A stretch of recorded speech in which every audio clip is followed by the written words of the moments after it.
अस्सलाम वालेकुम, मैं हूं अलीना फारूक शेख। भारत के ऐवान ज़ेरीन लोकसभा में बड़ी दिलचस्प डिबेट चल रही है। दूसरा रोज़ है आज उसका। ऑपरेशन सिंदूर जो भारत ने किया, यानी पहलगाम वाक़े के बाद जो सारी की सारी सूरत हाल बनी, इसके ऊपर अपोजिशन ने गुज़श्ता रोज़ भी और आज भी भारतीय हुकूमत से ढेर सारे सवालात किए और ख़ासकर जो तरीक़ाकार रहा, जो तर्ज़ अमल रहा हुकूमत का इसके ऊपर, उसके ऊपर बहुत सवाल पूछे जा रहे हैं। पाकिस्तान के ऊपर क्यों इल्ज़ाम लगाया गया, सबूत मांगे जा रहे हैं। आज अहम बात यह हुई कि वज़ीर दाखिला जो है भारत के, अमित शाह, उन्होंने अपनी पॉलिसी स्टेटमेंट में कहा कि जो बार बार सबूत मांगे जा रहे हैं उसके वो जवाब देना चाहते हैं। और सबूत पेश करते हुए उन्होंने कहा कि ये जो ऑपरेशन महादेव, ये 2 दिन पहले, गुज़श्ता रोज़ ही बल्कि कल महादेव किया गया है, इसके नतीजे में 3 दहशतगर्द मारे गए हैं अमित शाह के मुताबिक, और इनका ताल्लुक पाकिस्तान से था। ये जो दहशतगर्द थे 3, ये पहलगाम वाक़े में मुलव्विस थे। अमित शाह के मुताबिक ये इसलिए पाकिस्तान से ताल्लुक़ इनका इस्टेब्लिश होता है क्योंकि इनके पास पाकिस्तानी वोटर आईडी और पाकिस्तान में बनाई गई चॉकलेट्स बरामद हुई हैं। इसके ऊपर बड़ी तनकीद भी हो रही है अमित शाह के बयान के ऊपर, और कुछ लोग इसको मुख्तलिफ पैराए में भी देख रहे हैं। बट सवालात वहाँ के वहाँ मौजूद हैं कि ये जो सबूत पेश किए जा रहे हैं, क्या ये क्रेडिबल सबूत के तौर पर कंसिडर किए भी जा सकते हैं।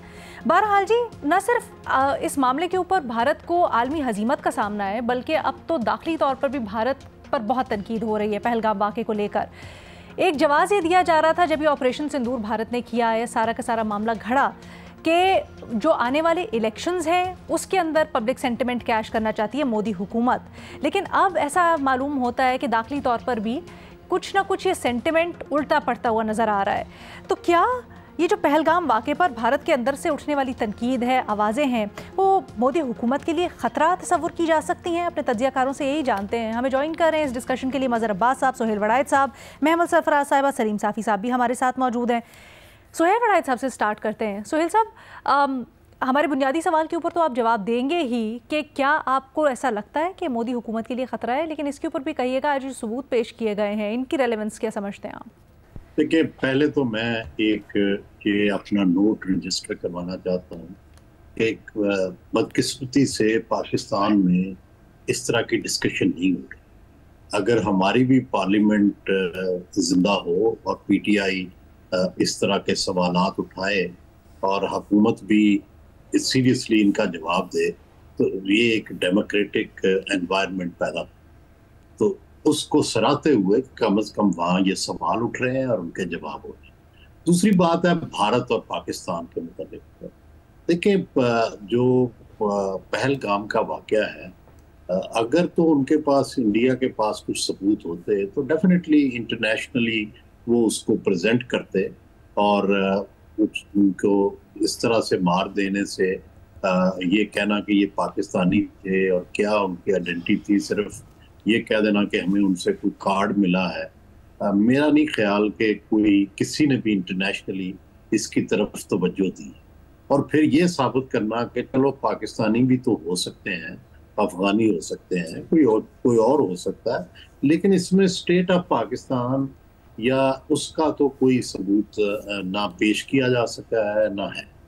और पाकिस्तान ने जिस तरह बड़ी ताकत से ये कहा था कि हम इंटरनेशनल इंक्वायरी के लिए तैयार हैं, और यहीं से पाकिस्तान को पहला मॉरली इनिशिएटिव मिला, जिससे कि दुनिया भी ये कायल हुई कि जब पहले दिन ही पाकिस्तान ने काबुल में वज़ीर आज़म साहब ने ये कहा कि भाई हम इंटरनेशनल इंक्वायरी के लिए तैयार हैं, तो उससे ये तासुर ख़त्म हो गया कि पाकिस्तान ये छुपाता है। और अगर फ़र्ज़ करें इंडिया ये मान जाता तो, और अगर पाकिस्तान इन्वॉल्व होता तो पाकिस्तान के लिए काफ़ी एम्बैरसमेंट। लेकिन जाहिर है पाकिस्तान को अंदाज़ा था कि भाई हम इन्वॉल्व नहीं हैं। और दूसरा, सिर्फ यही बात नहीं है, इससे भी आगे हमें इल्म है ज़ाती तौर पर पाकिस्तान में कि ये जो पहले से प्रॉक्सीज का खेल था वो काफ़ी हद तक इस वक्त रोक दिया गया है और उसकी कोई जो है सपोर्ट नहीं की जा रही। तो पाकिस्तान इस जो माजी में उससे गलतियां अगर हुई भी हैं तो अब वो करने को तैयार नहीं है। सारा कुछ तब्दील हो चुका है। हम इंटरनेशनल एरिना के अंदर इस वक्त बड़े प्रोमिनेंट हो गए हैं और इस तरह की कोई हमारी कोई कमजोरी जो है वो हम देना भी नहीं चाहते। सर, और भारत की दाखिली सियासत के ऊपर बड़ी गहरी नज़र आप भी रखते हैं, उसको किस तरह से मुतासिर कर सकती है ये? क्या आप समझते हैं कि मोदी के ऊपर जो तनकीद हो रही है वो बढ़ती जा रही है और इसका असर जो है वो आने वाले दिनों में हमें नज़र भी आ सकता है? देखिए, इस वक्त मोदी हुकूमत को गिराना काउंटर प्रोडक्टिव है। इलेक्शन तक वेट होना चाहिए, इंडिया की अपोजिशन को भी वेट करना चाहिए और हमें भी जल्दी नहीं करनी चाहिए, क्योंकि मोदी को अगर इस वक्त हटाया गया तो हिंदुत्वता जो है वो ज्यादा बढ़ गई। और मेरा ख्याल है कि उनको सिर्फ जंग की नाकामी जो है वो उसका इतना शायद असर नहीं पड़ा इंडिया के अंदर, लेकिन बाकी जो चीजें हैं कॉम्प्लिकेशन वो बढ़ती जाएंगी उनके लिए। खासकर जो इंटरनेशनली वो आइसोलेट हो रहे हैं और उन पर ये दबाव पड़ रहा है। मसलन अब रशिया के साथ उनके जो ऑयल एग्रीमेंट हैं, गैस एग्रीमेंट्स हैं, उन पे इंटरनेशनल क्रिटिसिज्म हो रही है। और इसी तरह पहले जो इंडिया बहुत अपने आप को इंडिपेंडेंट शो करता है, अब इस वक्त वो इंटरनेशनली सुपरविजन की और दबाव का शिकार है, खासकर टैरिफ के मामले में भी और दूसरे मामलों में भी। पहले वो बहुत इस मामले में मनमानी करता रहा है। ईरान से जब सारी दुनिया ने पाबंदियां लगाई हुई थी, उसने ऑयल के एग्रीमेंट किए हुए हैं, रशिया के साथ एग्रीमेंट किए हुए हैं, और वो हमेशा ये शो करता था कि हम ये जो इंटरनेशनल दबाव है हम इससे आज़ाद हैं। और शायद क्योंकि इतना बड़ा उसका ट्रेड का वॉल्यूम है, बहुत बड़ा मुल्क है, इस वजह से कोई उस पर इतनी पाबंदियां भी नहीं लगी। लेकिन मुझे लगता है कि अगर मोदी साहब की यही पॉलिसियां जारी रहीं तो डेफिनेटली वो भी ये जो टारगेट है इंटरनेशनल एजेंसीज का और कंट्रीज का, ये उस पर लागू हो जाए। अच्छा, मज़हर अब्बास साहब, आपकी क्या राय है? ये जो खारजा महाज पर हजीमत है, लोकसभा के इजलास के अंदर भी इसके ऊपर शदीद तनकीद हुई, क्या आपको लगता है कि इसके असरात दाखिली सियासत पर भी हो सकते हैं और कैसे? बहुत मुश्किल है। देखिए, जो जहाँ एक्सट्रीमिस्ट पॉलिटिक्स अपनी पीक पर हो ना, वहाँ जो ये इस तरह की रैशनल गुफ्तगू जो है वहाँ चल नहीं सकती। अभी मोदी की गुफ्तगू हमने सुनी, वो जिस तरीके से अपनी ऑपोजिशन को जवाब दे रहे थे और जिस तरह अपना नैरेटिव बेचने की कोशिश कर रहे थे, वो चाहे झूठ पर ही मबनी क्यों ना हो, लेकिन उनको उस चीज़ को सेल करना आता है अपने क्राउड में। होम ऑडियंस की बात कर रहा हूँ मैं, उसमें इंटरनेशनली। अब वो मुसलसल जो उनकी तकरीर अभी मैं सुन रहा था, उसमें वो क्या कह रहे थे कि हमने शिकस्त दी है, कह रहे थे कि हमने उनके जो सही टारगेट्स हैं उनको हिट किया है जो है, और अगर दोबारा किया तो हम दोबारा हिट करेंगे। अब ये सारी बातें, वो जो गुफ्तगू हो रही थी कि जी आप बताएं, सबूत दें, वो दें, उसकी कोई बात नहीं कर रहे थे। पहलगाम का कोई जिक्र नहीं था।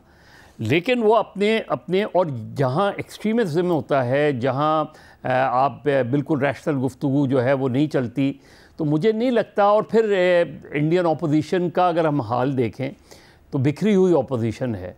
आज वो कांग्रेस नहीं है जो माजी में कांग्रेस हुआ करती थी इंदिरा गांधी के ज़माने में, या even for that matter Rajiv Gandhi के ज़माने में। आज कांग्रेस और दीगर जमातें जो हैं, आज की जो वहाँ की अपोजिशन है, वो किसी एक पॉइंट पर इकट्ठा नहीं है। इसलिए बीइंग अ सिंगल लार्जेस्ट जो है वो मुझे नहीं लगता कि जो भी सूरत हाल हो, और ज़ाहिर है पाकिस्तान ने बहुत मेच्योर तरीके से सारी चीज़ों को हैंडल किया है। इंटरनेशनली आप अमेरिका उठा लें, बाकी कंट्रीज़ उठा लें, वहाँ इंडिया का नैरेटिव नहीं सेल हुआ उन्होंने। लेकिन अपनी अगर हम उनकी इंडिया की होम ऑडियंस की को देखें तो मुझे अभी नहीं लगता कि इंडिया की होम ऑडियंस बीजेपी से कट गई है। बीजेपी को कम वोट पड़ सकते हैं और कम वोट पड़ जाएंगे शायद उसको, अगर बीच में आप मिड टर्म इलेक्शन करा दें।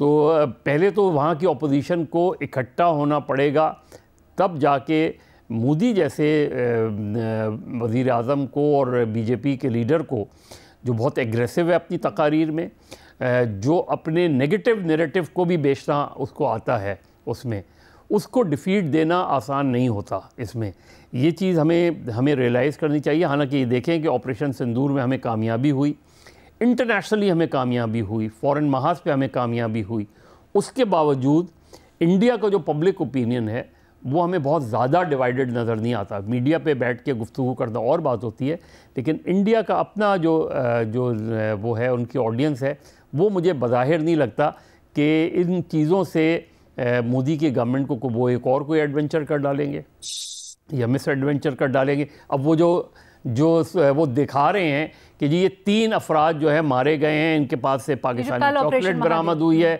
ये सब चीज़ें, उन 3 अफराद में से कोई बचा क्यों नहीं?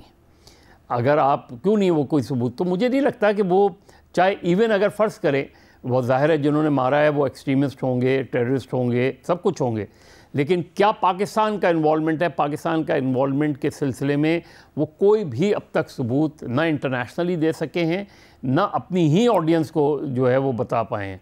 इस सब के बावजूद अभी मुझे नहीं लगता कि नरेंद्र मोदी की गवर्नमेंट को कोई खतरा है। लेकिन ये भी कहिए कमल साहब, ये जो आज अमित शाह ने सबूत पेश किए हैं, पाकिस्तानी वोटर आईडी मिले हैं दहशतगर्दों के पास से बकौल उनके, और पाकिस्तान में बनी हुई चॉकलेटें मिली हैं, ये इसको किस तरह से देखते हैं आप? नहीं, देखिए ये सारी चीज़ें हमें पता है। इंडिया पाकिस्तान में जो सूरत हाल होती है, जो इस तरह की सूरत हाल होती है, उसमें ये चीज़ें अपनी ऑडियंस के लिए तो ठीक रहती हैं, लेकिन इंटरनेशनल ऑडियंस तो ये कहेगी ना कि अगर फ़र्ज़ करें ये मिले भी हैं, तो इसमें पाकिस्तान का सबूत कहाँ है?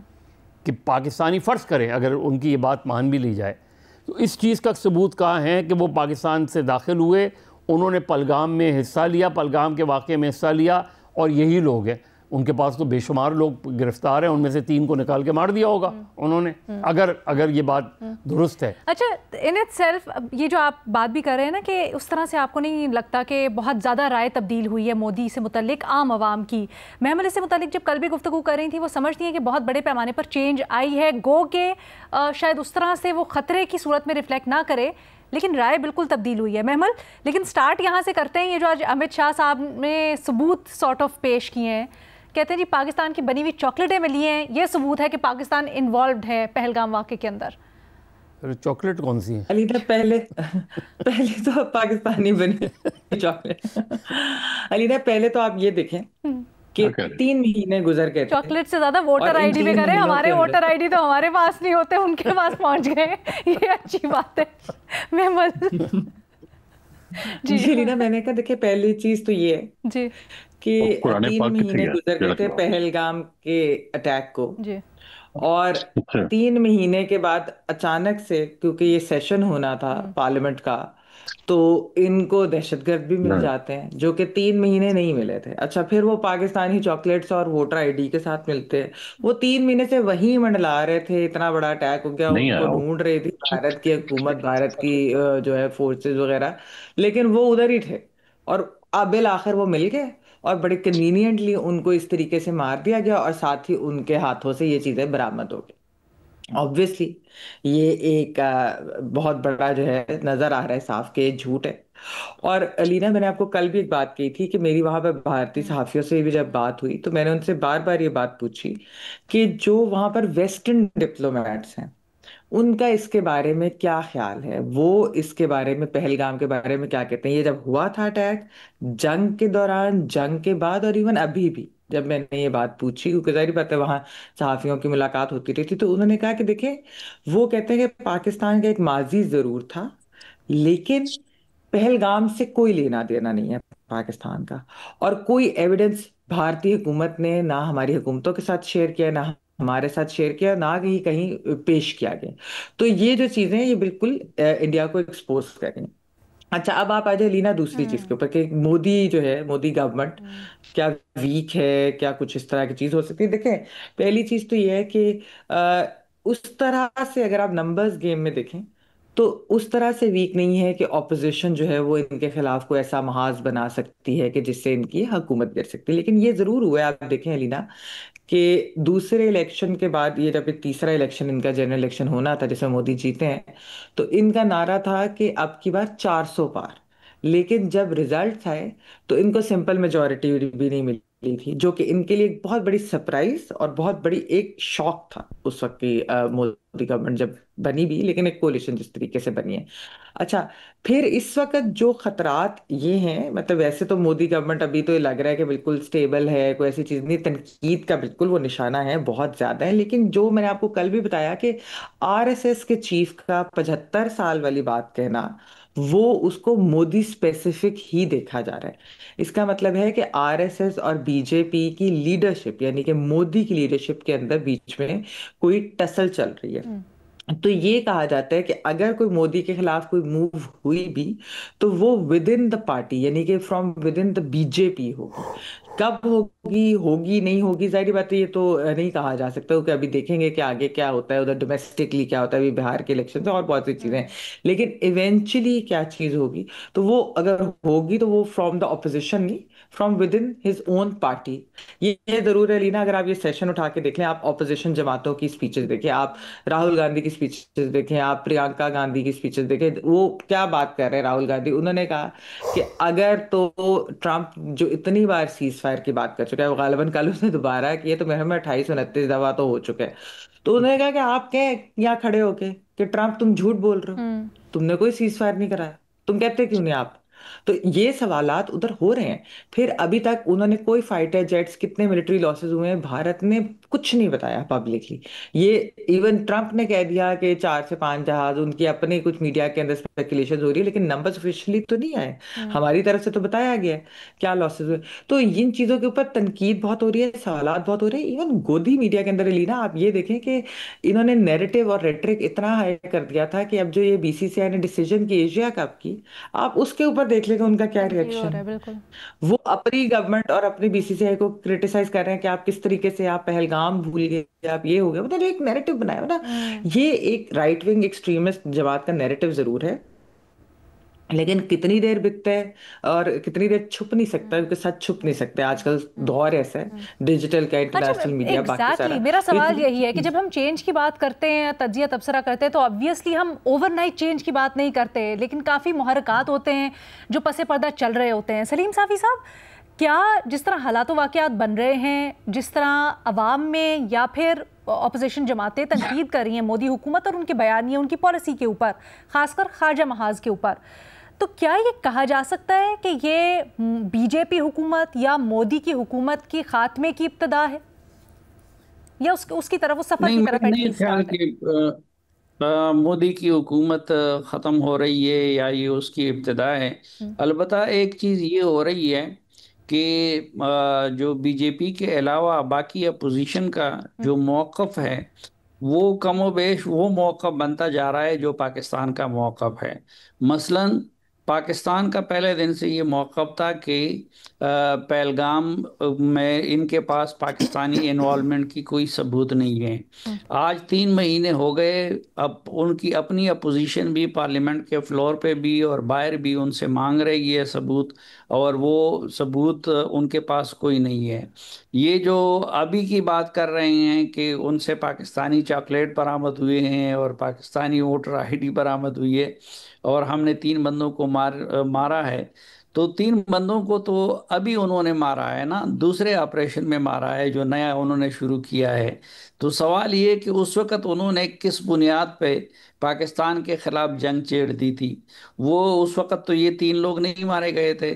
और फिर ये है कि क्या जो लोग इस तरह की कार्रवाई करने के लिए जाएंगे तो वो अपने साथ पाकिस्तानी चॉकलेट और अपना पाकिस्तानी आईडीज लेके जाएंगे?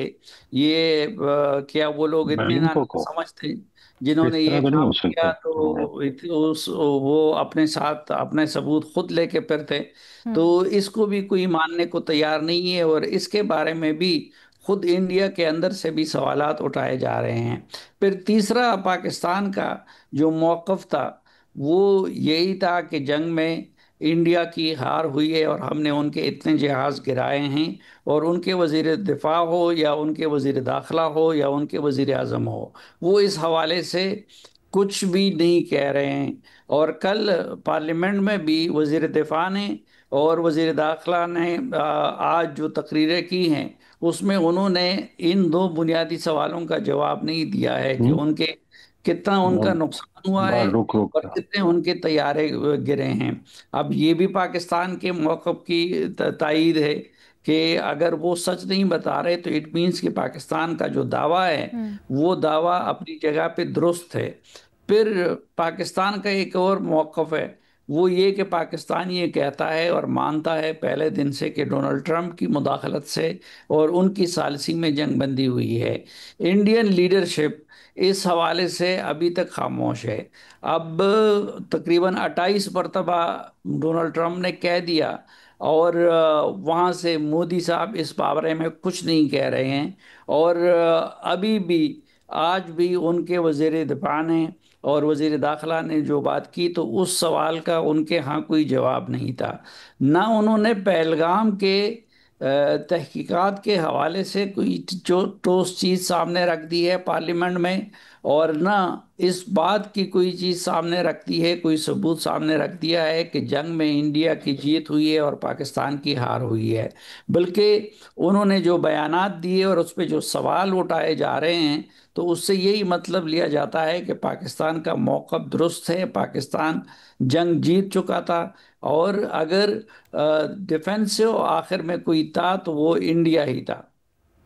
ज़बरदस्त। अच्छा, ये पूरे हाउस से सवाल है, हमने हुकूमत की तो बात कर ली, लेकिन क्या भारतीय अवाम में इस वाक़े के बाद खुसूसी तौर पर लोगों की सोच या बीजेपी का जो एक बयानिया था वो कमज़ोर हो रहा है या नहीं? वो उसके लिए वो भी अभी कहना कबल अज़ वक्त है, जो भी रिस्पॉन्ड करना चाहे। हमें तो पहले हमारी चॉकलेट वापस की जाए।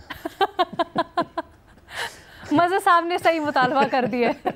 नहीं, देखिए, हम इसको जज नहीं कर सकते। उसकी वजह ये है कि ये पता चलेगा जब बाई इलेक्शंस होंगे। ठीक है। उसमें कितना वोटिंग परसेंटेज में कितना फ़र्क पड़ता है, दोनों अपोजिशन और उनके अभी जो बीच में रियासतों के इलेक्शन होंगे उससे पता चलेगा।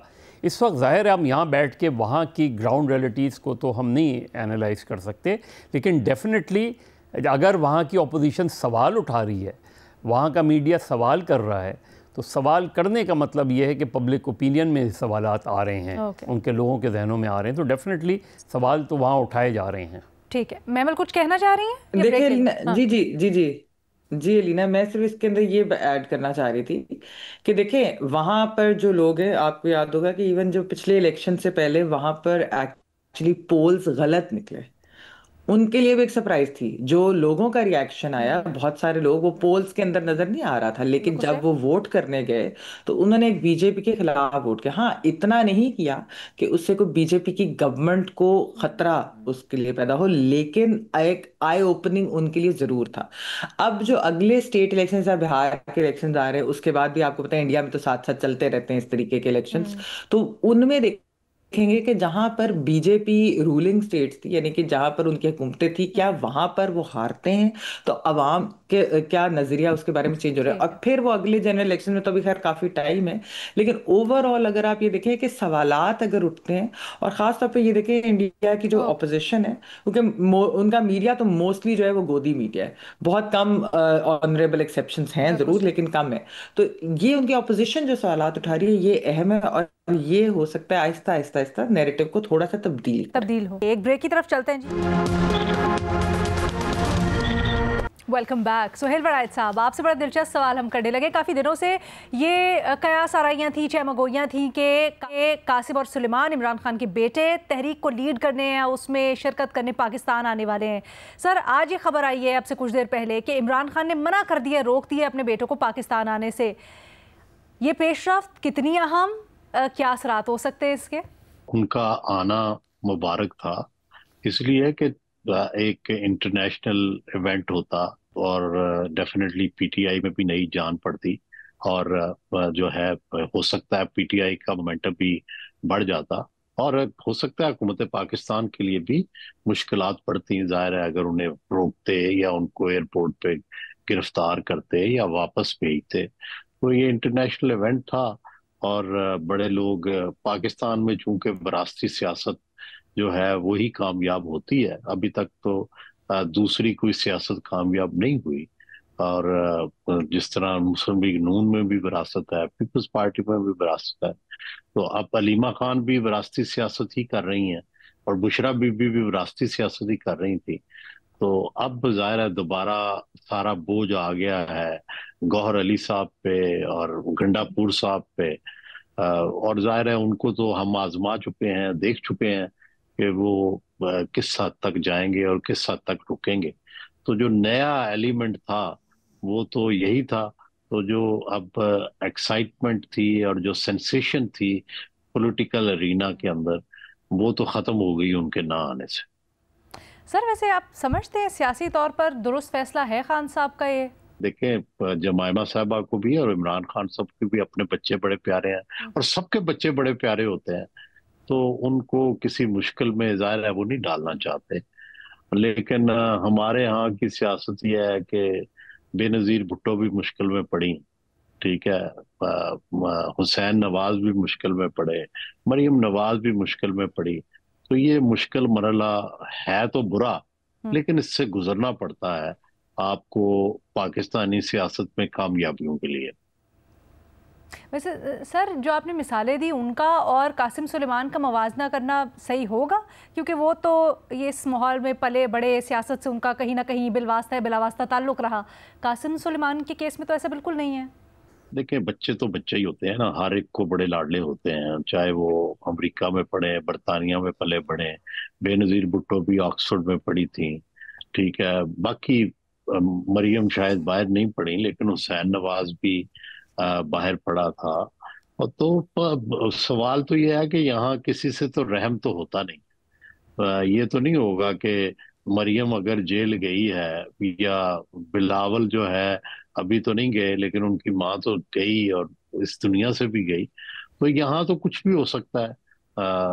हम सब लोग इसी माहौल में रहते हैं और इसी माहौल को बर्दाश्त करते हैं। तो अगर वो आएंगे, ये ठीक है कि वो तो वहां पले बड़े हैं, लेकिन यहाँ कोई, हमारे यहाँ ना कोई रहम की रिवायत है, ना किसी ने उनसे रहम करना है। यहाँ तो फिर उसी तरह होगा जिस तरह जमाइमा पर टाइलों का केस बन गया था। तो ये तवक्को ना करें कि अगर वो सियासत में इन्वॉल्व होंगे तो फिर उनके साथ कोई प्रेफरेंशियल सलूक किया जाएगा। तो तरजीह तो नहीं उन्हें दी जाएगी, फिर उनके साथ भी वही होगा जो बाकियों के साथ होता रहा। ठीक है, thank you so much Suhail Waraich साहब। आगे बढ़ते हैं, महमद से सवाल करते हैं। महमद, पंजाब असम्बली के इजलास में कल बड़ी बदनज़मी देखने में आई, एक दूसरे को थप्पड़ मार दिए गए कल। ये जो बढ़ती हुई सियासी अदम बर्दाश्त है, इसका जिम्मेदार कौन है और हल क्या है, खुसूसी तौर पर पंजाब में जो देखी जा रही है? अलीना, देखिए ऐसा तो नहीं है कि ये पाकिस्तान के अंदर या इवन पंजाब के अंदर कोई ऐसी चीज पहली बार हुई है। हमने इसी असेंबली के अंदर कुर्सियां चलते हुए देखा है माजी के अंदर, और काफी पुरानी बात मैं कर रही हूँ। और उसके अलावा भी हमने इस तरह की जो है वो बदतमीजी, बदनजमी, इस तरह की चीजें हमने देखी। ये बड़ी लेकिन अनफॉर्चुनेट चीज है, और खास तौर पर रीना आजकल के जमाने में जब आपको पता है कि हर चीज टेलीवाइज हो जाती है, लाइव टेलीकास्ट भी हो जाती है, वीडियोज भी बन जाती हैं। ये जो एक लेकिन मैं ये जरूर कहूंगी कि पहले भी चीजें होती थी, लेकिन इस तरीके से वो फैलती नहीं थी या फिर ये प्रमोट नहीं होती थी। अब एक अनफॉर्चुनेटली पिछले चंद सालों से एक ये ट्रेंड बन गया, हमने देखा है। खासतौर पे हमने पीटीआई की जो है सियासत में देखा कि वो ऑनलाइन बदतमीजी हो या ऑफलाइन बदतमीजी हो, उसको बड़ी पार्टी भी उस चीज़ को बड़ा वो तकवीयत भी देती थी, बड़ा उसको प्रमोट भी करती थी।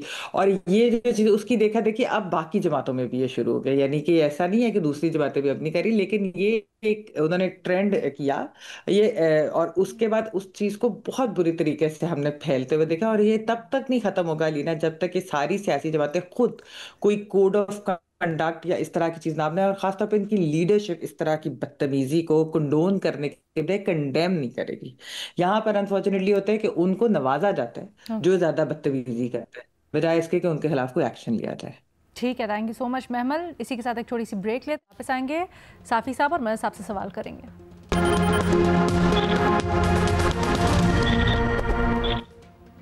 Welcome back. साफी साहब, आपसे सवाल हो रहा है कि इसहाक डार ने अक़वाम मुत्तहिदा में फ़लस्तीनी रियासत को मुकम्मल रुकनियत देने का मुतालबा किया है, क्या ये सिफारती इक़दाम मौसर साबित हो सकेगा? देखिए, अगर ऐसा हो जाए तो बहुत अच्छा होगा, लेकिन ऐसा होता हुआ नज़र नहीं आ रहा है। क्योंकि वहाँ एक तो फ़लस्तीन के मामले पे जो भी कोई करारदाद आती है तो वो अमेरिका की तरफ से वीटो किया जाता है। और इज़राइल की इंटरनेशनल लॉबिंग इतनी ज़्यादा मजबूत है कि इस तरह का कोई कदम अक़वाम मुत्तहिदा या कोई दीगर इदारा नहीं उठा सकता। तो अगर हो जाए तो ज़ाहिरी बात है उससे फ़लस्तीन की एक आवाज़ अक़वाम मुत्तहिदा के अंदर बन जाएगी, लेकिन ऐसा होता हुआ नज़र नहीं आ रहा। Thank you so much Saleem Safi साहब। अच्छा मर साहब, आपसे सवाल हो रहा है मुराद अली शाह के एक बयान से मुतालिक, जिसमें वो दावा कर रहे हैं कि कराची में स्ट्रीट क्राइम पर काफ़ी हद तक काबू पा लिया गया है। सर क्या वाकई में ऐसा है, काबू पाया गया है? ज़मीनी हक़ाइक़ के मुताबिक बयान है उनका? देखिए हमारे यहाँ एक तो स्ट्रीट क्राइम डिफ़ाइन नहीं है। मतलब स्ट्रीट क्राइम में क्या क्या चीज़ें आती हैं स्ट्रीट क्राइम में, क्योंकि नॉर्मली हम कहते हैं अगर मोबाइल छिन जाएँ या ख़वातीन के पर्स छीन जाएँ तो उनको स्ट्रीट क्राइम कहते हैं। सिर्फ ये नहीं होता, स्ट्रीट क्राइम तो फिर गाड़ी छीनना भी है, स्ट्रीट क्राइम तो फिर अटेम्प्ट टू मर्डर भी है। जो भी स्ट्रीट पर हो वो स्ट्रीट क्राइम कहलाता है। तो अगर स्पेसिफ़िक हो, और हमारे यहाँ मोबाइल छीनने की तो कोई सज़ा ही नहीं है, इसीलिए लोग जाते भी नहीं हैं। मेजॉरिटी जो है अगर उनका मोबाइल छिनता है तो वो पुलिस थाने नहीं जाती, और इसलिए आप कोई भी फिगर दे सकते हैं। अभी एक कोई कन्विक्ट है, वो अपनी सज़ा काट कर आए, उनसे मैंने पूछा इस हवाले से, तो उन्होंने कहा वहाँ जो मोबाइल ये स्ट्रीट क्राइम वाले लोग होते हैं, ख़ास तौर पे मोबाइल छीनने वाले, ये उससे पहले से अपने वकला का अरेंज कर लेते हैं। यानी वो क्राइम कमिट करने से पहले और जिस वक्त वो क्राइम कमिट होता है उसी वक्त जो है उनकी ज़मानत जो है वो दाखिल कर दी जाती है उसमें, और वो उनको मतलब अब जो चोर डाकू हैं वो इतने प्रोएक्टिव हो गए हैं बिल्कुल, कि वो पहले से वकील भी कर लेते हैं, इकदामात भी कर लेते हैं। आपको पता है कि गाड़ी से बैटरी गायब हो जाती है। जी बिल्कुल, बैटरी वो अंदर से वो जो पूरा का पूरा स्टीरियो सिस्टम, ये वो असल में एक तो इस कानून इसमें सज़ाओं को सख्त करने की ज़रूरत है, फिर डिफ़ाइन करें स्ट्रीट क्राइम को। अच्छा, हर चीज़ को आप किसको मोबाइल छीनने की कोई ज़्यादा फ़ाइन हो जाता है उसमें, और क्या होगा उसमें। तो इसको डिफ़ाइन करें कि नहीं कहा जा सकता कि स्ट्रीट क्राइम के रेट्स कम हो, वो परसेंटेज कम हुई है, इसलिए कि देखें कि कितनी कंप्लेंट्स फाइल हुई हैं। पहले तो इसकी फैक्ट्स फिगर्स बताएं कि कितनी कंप्लेंट्स फाइल हुई हैं और उसका फिर मदावा क्या किया गया है। तो आपको पता चलेगा कि जितने मोबाइल छीनते हैं उसमें से गालिबन 60-70% तो कंप्लेंट्स ही फाइल नहीं होती। Thank you so much Mazhar Abbas साहब। इसी के साथ हमें आज के लिए इजाज़त दें। अल्लाह हाफ़िज़।